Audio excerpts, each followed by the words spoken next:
Good evening दोस्तों, कैसे हैं सभी लोग। दोस्तों मेरा नाम लोकेश शर्मा है and welcome to Apti Academy Study Infinite. दोस्तों इस चैनल पे मैं आप लोगों को बैंकिंग एग्जाम से रिलेटेड बेहतरीन क्वांट के कंसेप्ट आपको सिखा रहा हूँ, बेहतर से बेहतर प्रैक्टिस क्वेश्चंस करवा रहा हूँ। डेली 2 बजे मेरा सेशन आता है जिसमें हम डीआई पे बात करते हैं। मेंस लेवल की बढ़िया डीआई आपको मैं करवा रहा हूँ और ये शाम को 7 बजे मैं आप लोगों के साथ, एक्चुअली हमने शुरू तो रेगुलर बेसिस पे किया था, लेकिन ठीक है जैसा रेस्पॉन्ड था उस हिसाब से फिर मैंने प्लान किया कि जिस तरह से समय मिलेगा मैं उस हिसाब से इस लेक्चर को लूंगा, ठीक है। लेकिन फिर बीच में आरआरबी का नोटिफिकेशन आ गया जिस वजह से मैंने थोड़ा सा अपना ध्यान आरआरबी नोटिफिकेशन की तरफ किया, जिसमें मैंने पूरे प्रीवियस ईयर के पेपर्स को हमने थोड़ा सा एनालाइज किया और सारे अर्थमेटिक क्वेश्चन हम निकाल के मैं लेट्स क्रैक बैंक एग्जाम जो हमारा अनअकैडमी से एसोसिएटेड चैनल है वहां पे मैं पढ़ा रहा हूँ। तो इस वजह से थोड़ा एक्स्ट्रा वर्क आ गया था, इसकी वजह से मैंने कुछ लेक्चर एक बार मैंने कहा थोड़ा पॉज लेते हैं, ठीक है। तब तक आप लोगों को भी थोड़ा इस लेक्चर का वेट हो जाएगा, थोड़ी सी क्यूरियोसिटी इंक्रीज हो जाएगी, तो शायद आप लोग इसको और अच्छे से देखेंगे। तो आज से जोक्स अपार्ट, आज से हम स्टार्ट करेंगे इस सेशन को फिर से और आपको डेली बेसिस पे इसके ऊपर क्वेश्चंस मिलेंगे और अच्छे से इसको फॉलो करिएगा। अर्थमेटिक को इंप्रूव करना है, ये सीरीज आपको बहुत ज़्यादा हेल्प करेगी, ठीक है। बहुत सारे बच्चे ट्रिक्स एंड टेक्निक्स के ऊपर बात कर रहे हैं, लेकिन मैं आपको अभी भी समझा देता हूं। एक ही चीज़ है जो आपको पूरे सेशन में लास्ट थ्रू करेगी, वो है आपका अर्थमेटिक के ऊपर कंसेप्चुअल कमांड। क्योंकि देखिए ट्रिक्स वगैरह ऑप्शनल होती हैं एग्जाम के अंदर। जब हम क्वेश्चंस बनाते हैं, जैसे फॉर एग्जांपल मैं एज अ फैकल्टी मैं क्वेश्चन बना के ला रहा हूं, मैं पढ़ाने जा रहा हूं, तो मैं उस क्वेश्चन को हर तरह से एनालाइज करके आपके सामने रखूंगा। तो उसके ट्रिक्स भी मैं पहले से ही याद करके लाऊंगा, यार इसमें मुझे ये ट्रिक बतानी है। लेकिन स्पॉन्टेनियस जो चीज क्लिक हो वो उसके ऊपर आपको कमांड करना है, ठीक है ना। ऐसे रट के सीख के करने वाली टेक्निक से दूर रहना है। मैं हमेशा कोशिश करता हूं आपको कंसेप्चुअल बेस मिले, यानी जो फर्स्ट थॉट क्वेश्चन को देख के एग्जाम में आपके दिमाग में आएगा वो टेक्निक आपके ऊपर, वो तरीके के ऊपर आपको कमांड करना है, ठीक है। Got it. हाँ, ऐसा नहीं है कि हम कंसेप्चुअल जा रहे हैं तो बहुत समय ही लग रहा है, नहीं है, बिल्कुल ऐसा समय नहीं, बिल्कुल नहीं होता है। अगर आप कुछ कैलकुलेशन टेक्निक्स को पकड़ लेते हैं जो मैं आपको बार बार डिस्कस करता रहता हूं, तो definitely you can save your time in examination with the conceptual methods, ठीक है ना। क्योंकि जब क्वेश्चन उलझाने वाले आते हैं वहां पे कंसेप्ट ही निकालता है, कोई ट्रिक वहां पे फेल हो जाती है, सारी ट्रिक्स वहां पे फेल हो जाती हैं। द मेन पॉइंट जो आपको सेल थ्रू करेगा वो है आपका कंसेप्चुअल नॉलेज, ओके। तो स्टार्ट करते हैं दोस्तों आज का हमारा सेशन। ओहो, सेशन नंबर 12 है ये, गलती से ये पुराना ही लगा दिया मैंने। चलिए कोई दिक्कत नहीं है, स्टार्ट करते हैं लेक्चर नंबर 12। पहला क्वेश्चन आप लोगों के सामने है, बहुत आराम से पढ़िएगा, एकदम प्यारा क्वेश्चन है, सिंपल क्वेश्चन है, इसको बनाते हैं। ये कहते हैं कि boat A can travel 24 kilometre more in downstream, ठीक है, then in upstream in 4 hours. तो यानी बोट ए जो है, यानी 2 बोट की बात होगी, बोट ए की बात कर रहा है, वो 24 किलोमीटर ज्यादा चलती है किसमें, डाउनस्ट्रीम में, देन इन अपस्ट्रीम, ओके। आगे बढ़ते हैं। फिर ये कहता है ratio of the speed of the boat A and the boat B in still water is 2:3, यानी दोनों बोट्स की स्पीड का रेशियो दिया गया है स्टिल वाटर में, यानी ठहरे हुए पानी में, यानी केवल बोट की स्पीड। ए और बी का रेशियो दिया जा रहा है 2 और 3 का। अब ये कहते हैं speed of the boat A in downstream is equal to the speed of boat B in upstream.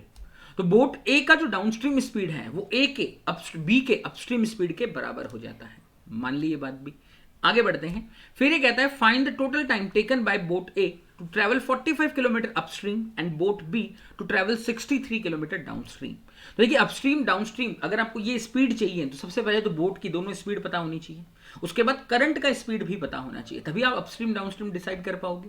और इस क्वेश्चन के लिए देखिए रिवर के बारे में अलग बात नहीं कर रहा है, यानी करंट की स्पीड कांस्टेंट रहेगी। तो ये दिमाग में मत लाइएगा कि 2 बोट हैं तो अलग अलग नहीं, अगर 2 अलग अलग रिवर भी बात करता है, रिवर 1 रिवर 2 लिख देता, river a river P river Q ऐसा कुछ लिखता, तो करंट की स्पीड अलग होती। अगर ऐसी कोई बात नहीं की गई है तो एक स्टैंडर्ड प्रोसीजर यही है कि दोनों की करंट की स्पीड को सेम रखा जाए, ठीक है।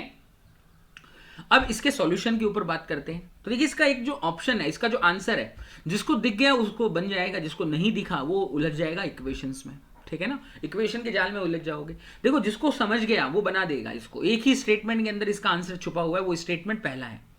ये कहता है बोट ए जो है 24 किलोमीटर ज्यादा ट्रेवल करता है डाउनस्ट्रीम में then in upstream in 4 hours.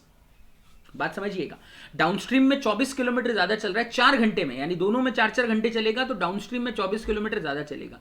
तो एक बात बताइए, अगर ये 4 घंटे में 24 किलोमीटर ज्यादा चल रहा है तो 1 घंटे में डाउनस्ट्रीम में कितना ज्यादा चलेगा, 1 घंटे में उनके बीच में इस डिफरेंस कितना होगा डिस्टेंस का, तो वो हो जाएगा 6 किलोमीटर।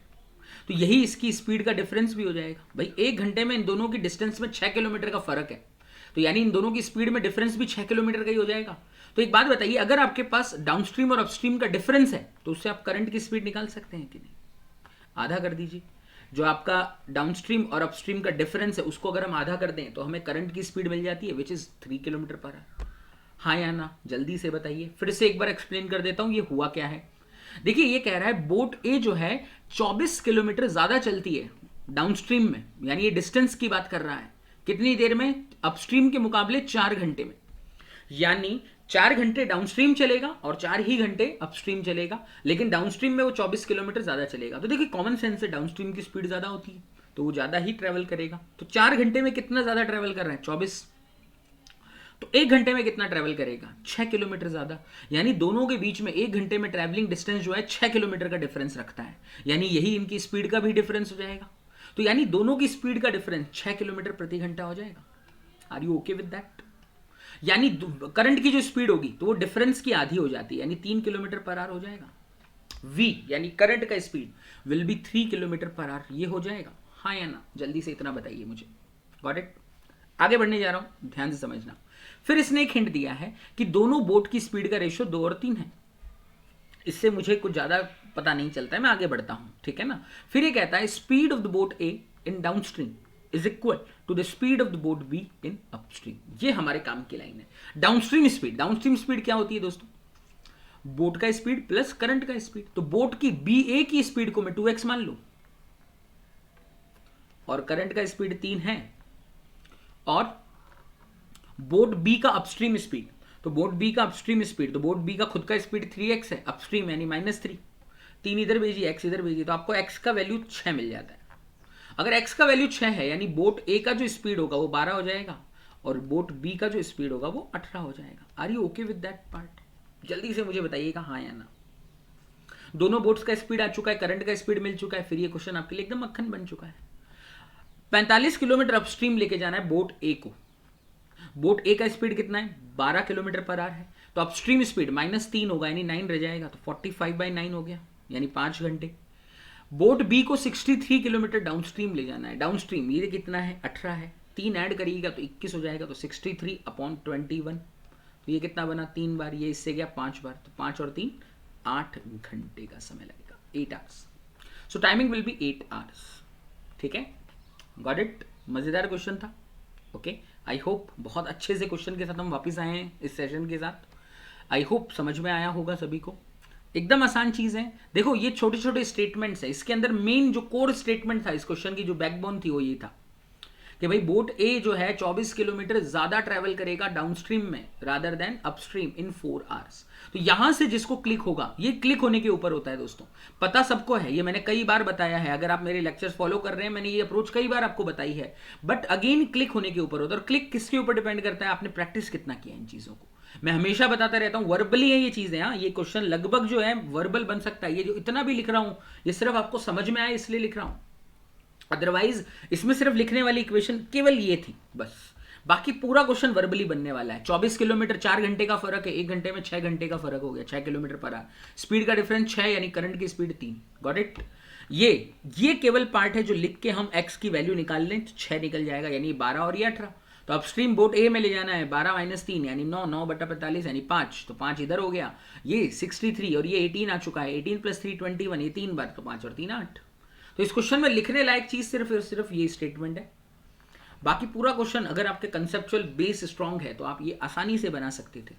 Got it? और फंसने गए तो पूरा फंस सकते थे। अगर इक्वेशन से शुरू में पकड़ लिया तो फिर फंसने के लायक पूरा क्वेश्चन था। Got it?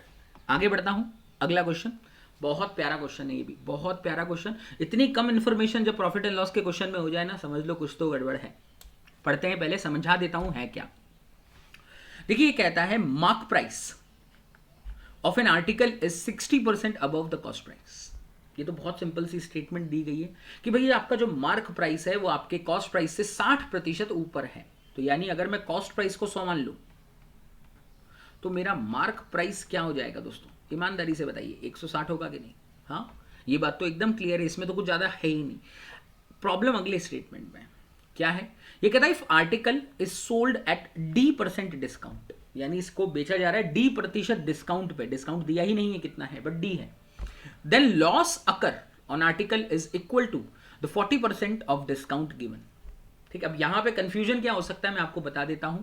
देखिए लॉस अकर की बात कर रहा है on article is equal to 40% of discount, तो ये डी का 40% नहीं है, they are talking about loss, percent नहीं लिखा है, लॉस लिखा है, यानी रुपए की बात हो रही है, अमाउंट की बात हो रही है, वैल्यू की बात हो रही है। Got it? तो यानी लॉस का जो वैल्यू अमाउंट है, वैल्यू जो है वो डिस्काउंट की भी वैल्यू से, हाँ डिस्काउंट परसेंटेज से कंपेयर नहीं हो रहा है, ये चीजें थोड़ी देखा करो। Got it? क्लियर? एक एग्जांपल के लिए बता रहा हूं, मान लीजिए, एक एग्जांपल के लिए दे रहा हूं, आपको समझ में आएगी मेरी बात। मान लो मार्क प्राइस आपका 500 रुपए है, अज्यूम दैट, ठीक है।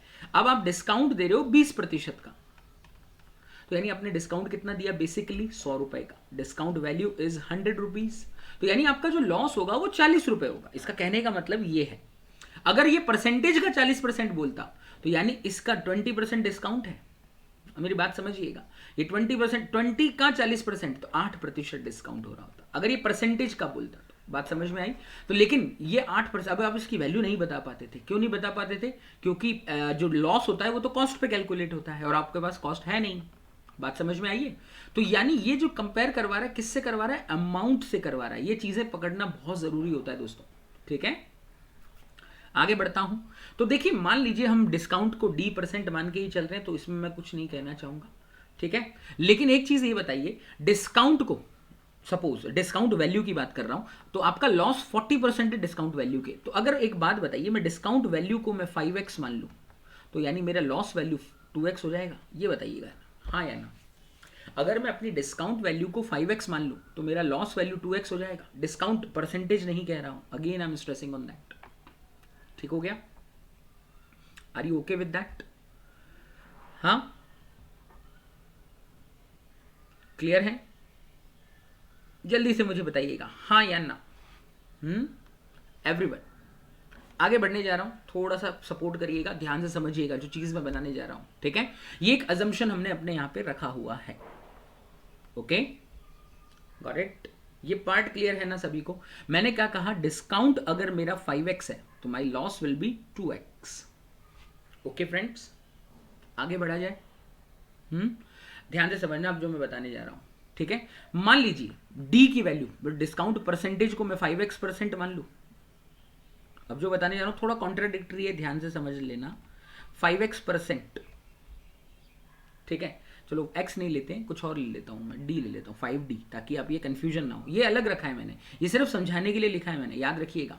इसने बोला था लॉस का जो वैल्यू है वो आपके डिस्काउंट का 40% है, डिस्काउंट को 5x और 2x, यानी इनके बीच का रेशियो 5:2 है। ये मेरा कहने का सेंस था। अब आते हैं हम डिस्काउंट को एक बार मैं 5d% मान लेता हूँ। तो एक बात बताइए, MRP का 5d% कितना होगा? आपका MRP कितना, 160 है, हाँ, इसका 5d% कितना होगा? डिस्काउंट मिल जाएगा कि नहीं आपको?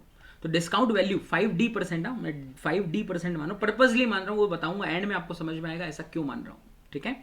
तो देखिए 5d% ऑफ 160 अगर आप निकालेंगे तो ये हो जाता है 8d। गॉट इट है? तो यानी आपके डिस्काउंट का वैल्यू 8d हो जाएगा, हाँ या ना? जल्दी से बताइएगा मुझे।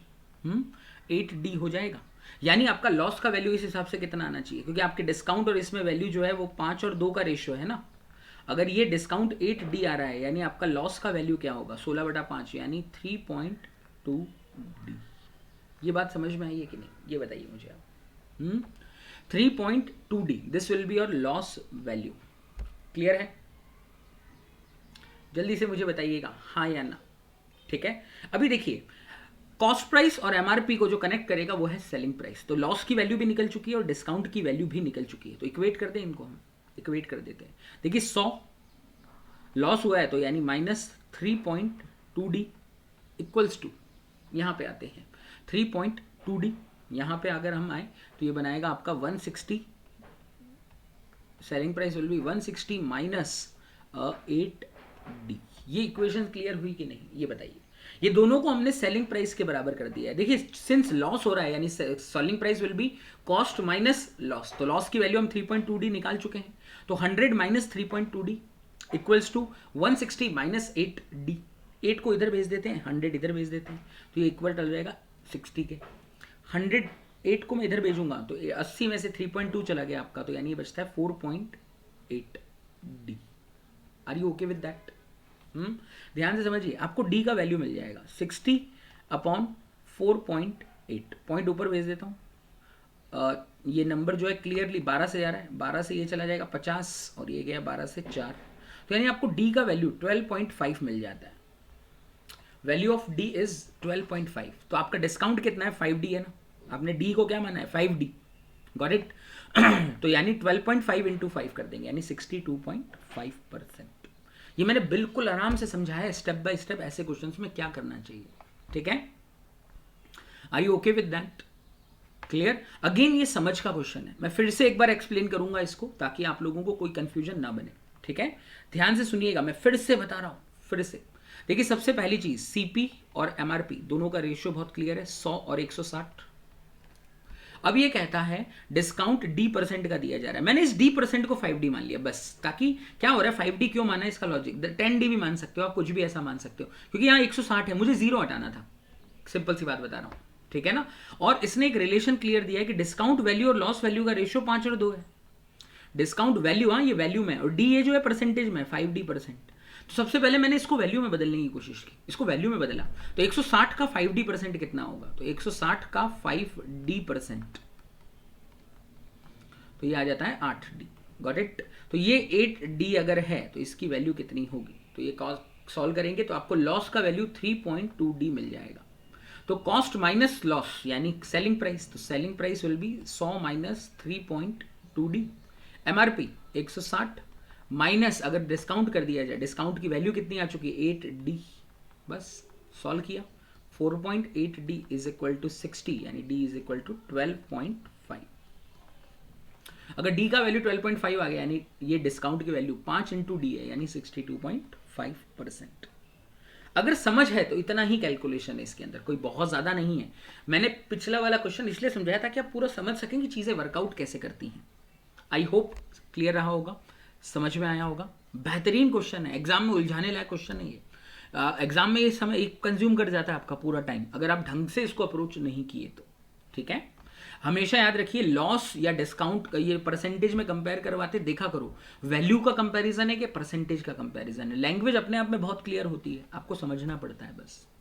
आगे बढ़ते हैं, एक और बढ़िया क्वेश्चन, ये सिंपल क्वेश्चन है। इस तरह के क्वेश्चन हमने कई बार किए हैं, शायद आई होप आप लोगों ने भी बहुत बार बनाए होंगे, बट अगेन बात होती है अप्रोच कैसे करना है। ध्यान से समझिएगा, क्वेश्चन पहले क्लियर कर देता हूं, उसके बाद हम सॉल्यूशन पे जंप करेंगे। ये कहता है एक्स एक अमाउंट है 8500 बोरो करता है वाई से at 20% per annum compound interest for 2 years। तो 20% for 2 year यानी इफेक्टिव रेट ऑफ इंटरेस्ट 44%। ये चीजें दिमाग में कैलकुलेटर की तरह भागनी चाहिए। उसके बाद वो इसमें कुछ अमाउंट ऐड करता है, पी अमाउंट, और वो जेड को दे देता है। ठीक है, यानी आपने क्या किया, कुछ पैसा किसी से लिया, उसमें कुछ और अपना अमाउंट मिलाया और किसी तीसरे पर्सन को दे दिया, और आप उससे कमा रहे हो 25% पे 2 साल के लिए, यानी 50% हो गया कि नहीं इसका इफेक्टिव 2 साल का इंटरेस्ट। हाँ, गॉट इट? तो कहता है इस वजह से एक्स को गेन हो जाता है 1560 रुपए का in whole transaction. Then find the value of P. देखिए इस प्रोसेस में हुआ क्या, मैं आपको समझा देता हूं। आपने कुछ अमाउंट किसी से लिया और किसी और को चढ़ा दिया बाकी उधार पे। Got it? तो आप इस ट्रांजेक्शन में कुछ परसेंटेज कमा रहे हो, तो ये परसेंटेज कितना कमा रहा है? 6% ऑफ 8500। यस और नो? क्योंकि भाई 44% इसको पे करना है, बट इसको मिल कितना रहा है? 50। तो इसकी अर्निंग कितनी होगी? 6% ऑफ 8500। तो ये तो वो उस अमाउंट से कमाई है जो उसने उधार लिया था। तो ये कितना होता है ये निकाल लो। तो 85 इंटू अगर 6 करता हूं मैं, तो ये 5 और 2 10, 17 और 3 51, यानी ये 510 हो जाता है। Got it?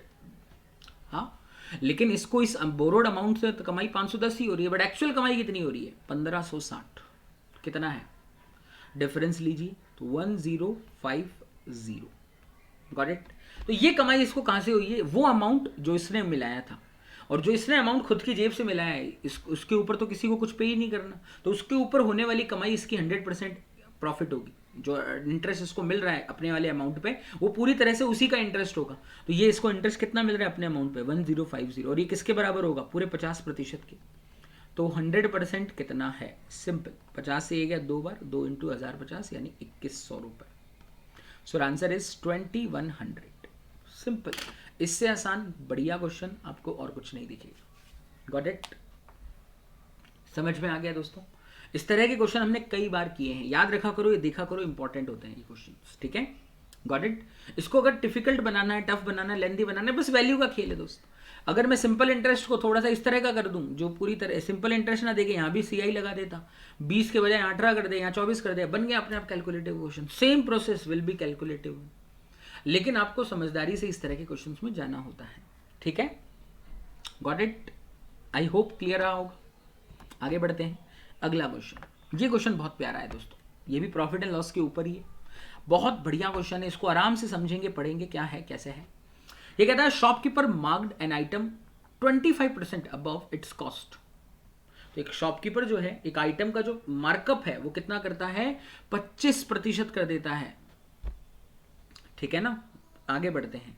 And then allowed a successive discount of 5% and 40 rupees. यहां गड़बड़ हो जाती है, आपको एक डिस्काउंट तो परसेंटेज में दे दिया है, तो आप अजम्पशन से चल सकते हो, लेकिन दूसरा डिस्काउंट वैल्यू में दे रहा है। अब आप अज्यूम नहीं करेंगे, आप ऐसा नहीं करेंगे 100 ले लिया 125 ले लिया, दिक्कत आएगी। 5% का डिस्काउंट चलो 125 पे दिलवा दोगे, बट 40 रुपए कैसे माइनस करोगे? ये एक्चुअल MRP थोड़ी है, वैल्यू हमेशा एक्चुअल वैल्यू में से घटाई, नहीं तो फिर एक्स का सहारा लेना पड़ेगा। इसको एक्स मानिए 100x, इसको 125x मानिए, फिर एक्स का सहारा लेना पड़ेगा। Got it? रुकते हैं, पहले समझते हैं। फिर ये कहते हैं after selling the item at ₹X, यानी आपको इस फिलर की वैल्यू बतानी है, यानी आपको सेलिंग प्राइस की वैल्यू निकालनी है। He earned a profit of ₹215, तो यानी ऐसा करने से उसको प्रॉफिट कितना हो रहा है, 215 रुपए का हो रहा है। तो which of the following option is correct to fill the blank, यानी कहने का मतलब है आपको सेलिंग प्राइस निकालने का है।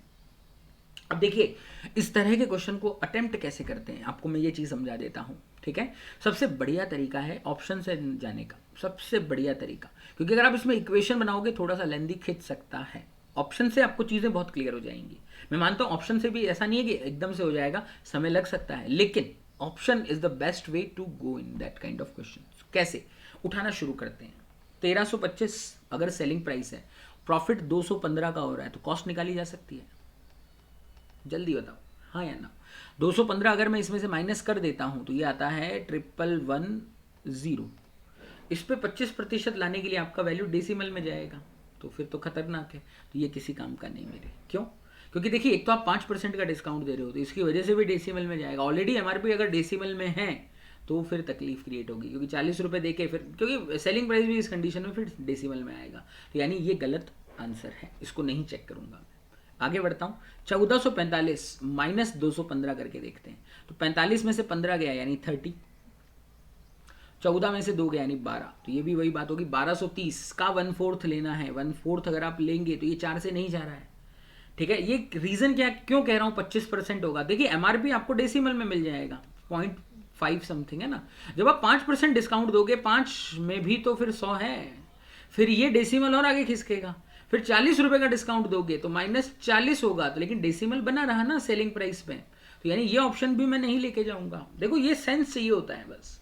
अगला ऑप्शन 1575, 215 माइनस कर देते हैं तो ये बचता है 1560। हाँ, ये 4 से जाने वाली वैल्यू है। 4 से क्यों डिवाइड कर रहा हूँ, क्योंकि ये मार्कअप 25% का कर रहा है। हाँ, कई बच्चे भी पूछेंगे 4 ही क्यों, वाई 4?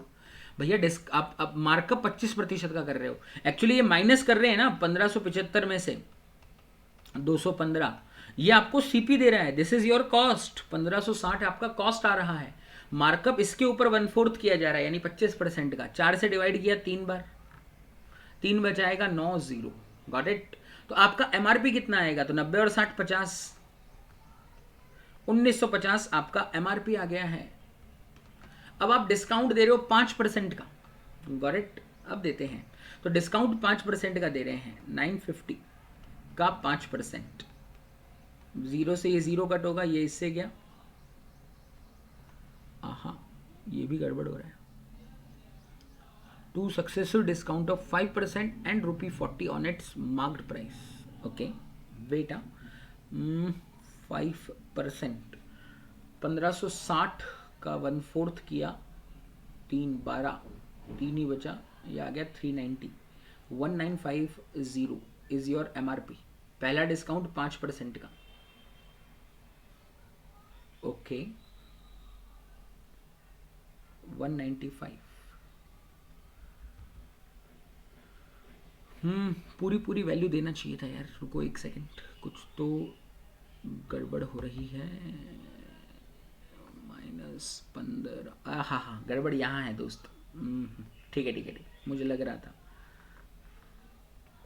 यस 1360 आएगा, मैंने गलती से 1560 लिख दिया, वही गड़बड़ हो रही थी, मेरे को लगा गड़बड़ कहाँ हो रही है।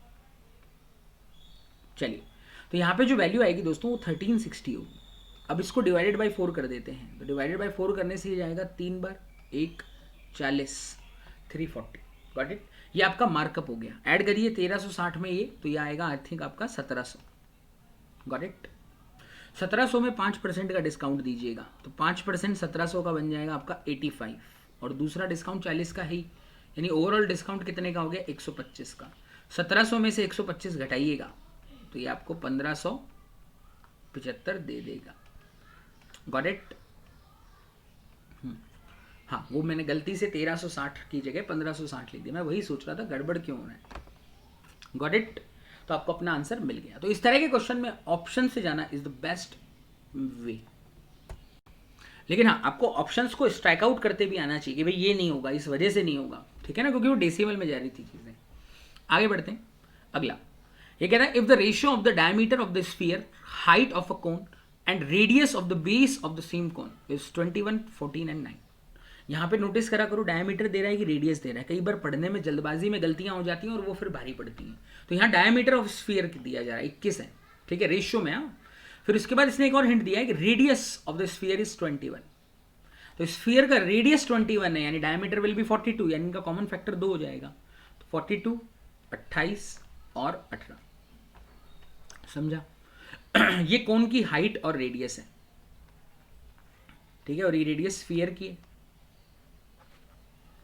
अब ये कह रहा है what is the difference between the volume of cone and volume of the sphere. अब आपको चुपचाप से वॉल्यूम निकालना है, सारी डायमेंशन आपके, ये कैलकुलेटिव है बस। देखिए आप डिफरेंस भी कितने बड़े हैं, ठीक है, आपको बस कैलकुलेशन ढंग से करना है। कैसे करना है अप्रोच मैं आपको क्लियर कर देता हूँ, कैसे जाना है।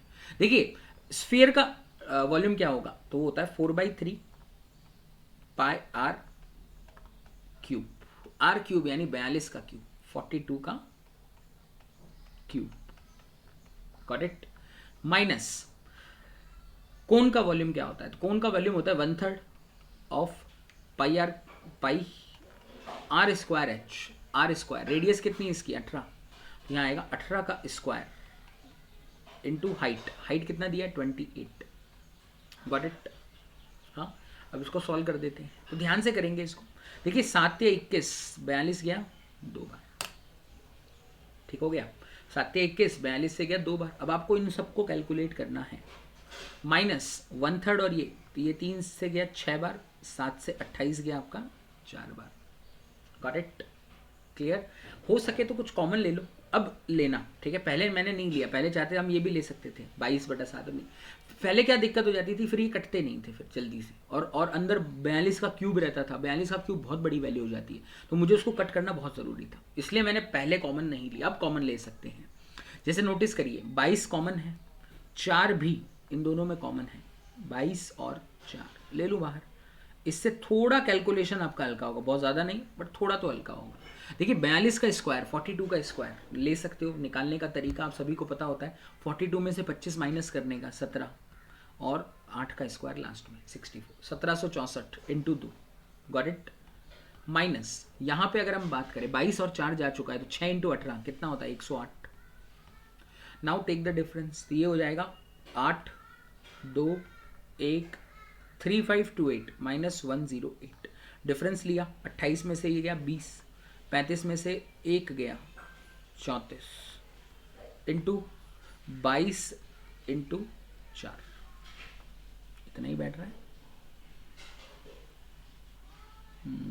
8 ही आएगा लास्ट में।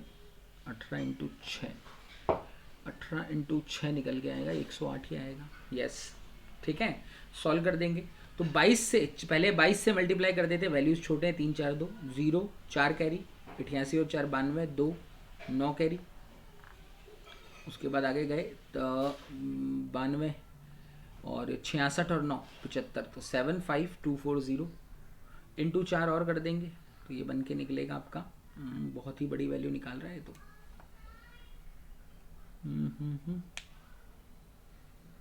वेट, कहीं तो कैलकुलेशन का एरर लग रहा है। 4/3 पाई आर क्यूब, वॉल्यूम ही है। Volume of the sphere, volume of the sphere और कोन, कोन का वॉल्यूम ये रहा 1/3 of pi r square h. Radius इसकी 28 थी, यस, एच यानी 28, सही गए हम लोग। तो यानी दोस्तों वैल्यू तो काफ़ी बड़ी आ रही है, यानी आंसर इस केस में नन ऑफ दीज हो जाएगा। ठीक है, एक बार इस क्वेश्चन को एक बार फिर से देख लीजिएगा। आई डोंट नो कहाँ थोड़ा सा मुझे लग रहा है कि कुछ तो हुआ है। ठीक है, जैसे हमने यहाँ से 4 और 22 को कॉमन ले लिया था, 22 और 4 कॉमन बाहर आ गया था, 42 का इसमें। ठीक है यार, कैलकुलेशन तो मुझे लग रहा है ठीक है हमारी, तो नन ऑफ दीज हो जाएगा। आगे बढ़ते हैं। छठा क्वेश्चन, बेहतरीन क्वेश्चन, मिक्सचर एंड एलिगेशन के ऊपर है, ध्यान से समझेंगे इसको। ठीक है, देखिए क्या कहता है, ये कहता है a vessel contains 160 litre is full of mixture of milk and water and the percentage of milk in the mixture is 75%। यानी आपके पास एक वेसल है जिसमें 160 लीटर का मिक्सचर भरा हुआ है मिल्क और वाटर का, गॉट इट, और इसमें मिल्क कितना है 75% है, मिल्क इज 75%। यानी दोस्तों मिल्क और वाटर का जो रेशियो रहेगा वो 3:1 रहेगा। यानी अगर हम क्वांटिटी की बात करें इनिशियली वो 120 और 40 हो जाएंगी। Are you okay with that? आगे बढ़िएगा, फिर ये कहता है if some quantity of mixture is replaced with the pure milk, यानी आपने क्या किया, कुछ क्वांटिटी को निकाल दिया मिक्सचर के और उसको प्योर मिल्क से रिप्लेस कर दिया, and then water in the vessel becomes 25% of the replaced quantity of the mixture. ये खतरनाक लाइन है। ये कहता है आपने क्या किया, इसमें से कुछ पार्ट निकाल दिया, निकालने के बाद क्या कर रहे हो आप, उतना ही मिल्क मिला देते हो।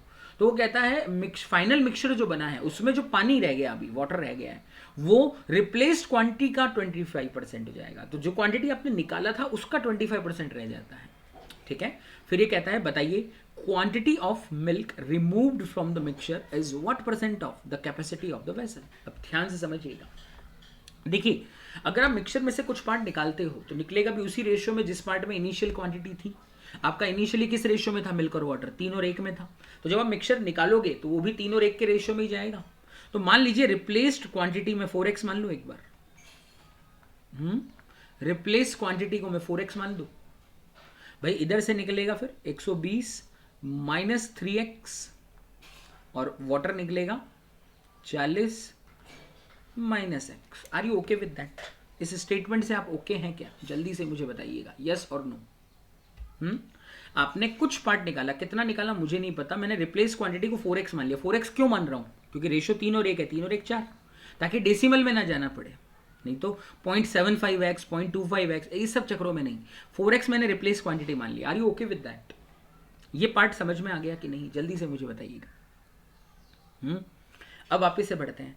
फिर ये कहता है अब आपने इसमें 4x मिल्क मिला दिया, यही हुआ ना, आपने same quantity of milk add किया, प्योर मिल्क ऐड किया ना आपने, so you have added 4x milk. ठीक है, अब ये कहता है वाटर का जो क्वांटिटी है लास्ट में, तो लास्ट में वाटर का क्वांटिटी कितना आ रहा है दोस्तों, 40 माइनस x आ रहा है। ये 25% हो जाता है रिप्लेस क्वांटिटी का। अब रिप्लेस क्वांटिटी आपने कितना माना था, 4x, तो 4x का 25% x, भाई 4x का 25% अगर आप देखेंगे तो x ही हो जाएगा। तो x इधर भेजा तो ये इक्वेशन आ गई 2x इज इक्वल टू 40, यानी x is equal to 20। So value of x जो निकलेगा वो 20 आ जाएगा। अब बस चीज़ें रख दो, अगर वैल्यू ऑफ x 20 है तो 3x विल बी 60, यानी मिल्क जो निकला है वो 60 होगा और जो पानी निकला है वो 20 होगा। अब इससे क्वेश्चन क्या पूछा है, तो कहते हैं quantity of milk removed from the mixture is what percent of the capacity of the vessel. तो कितना मिल्क निकाला गया था, 60। कैपेसिटी ऑफ द वेसल कितना था, 160। तो अगर आप इसको देखेंगे तो ये 3/8 हो जाता है। 3/8 यानी कितना, 37.5%। बहुत प्यारा क्वेश्चन, बहुत सही क्वेश्चन, आसान है एकदम, लेकिन अगेन लैंग्वेज यहाँ पे उलझा देगा, पूरा का पूरा उलझाने वाली लैंग्वेज है इधर।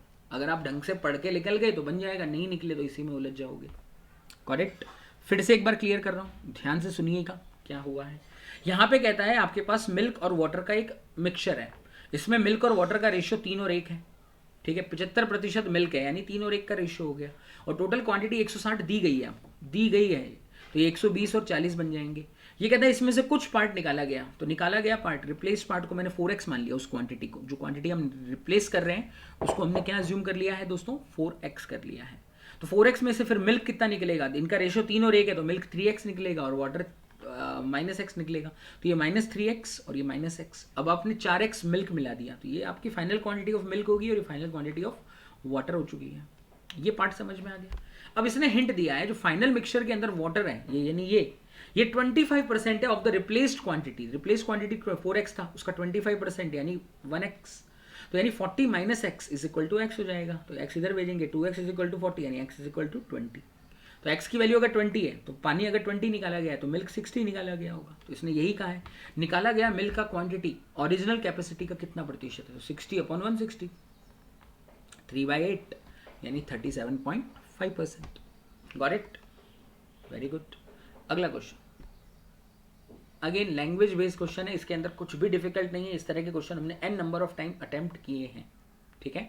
अब क्वेश्चन पे थोड़ा सा इसने लैंग्वेज को चेंज किया, आप उसको पकड़ पाए तो बहुत अच्छी बात होगी। देखिए ये कहता है 6 men है, 6 men and 10 women can complete a given work in 18 days।